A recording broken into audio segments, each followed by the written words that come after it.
დროს ჩვენ უკვე ვარდებოდით მეშვიდე პრიმა მუხლით მასესით ვერ მიდიოდით, იმიტომ რომ როგორც კი ბატონ გიორგი პილიკაშვილს როგორც წერილს წერთ, ესობა ამ ხრივ სამართლიანობის აღდგენის აუცილებლად არსებული მიწის ნაკვეთებზე საკუთრების უფლების აღიარება.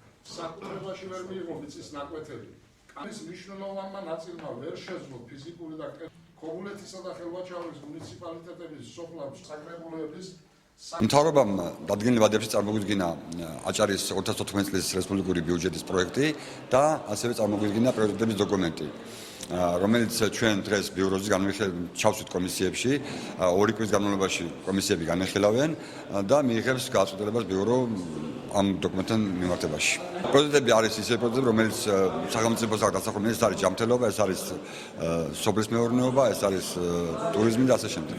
ვფიქრობთ, რომ ჩვენი საკითხი რომ უფრო იოლად გავიტანოთ და კორექტირებები შევიტანოთ საკანონმდებლო მიწის კოდექსში, ამ საბჭოს გავლით უფრო უკეთესად წარმართავთ ამ პრობლემის გადაწყვეტას.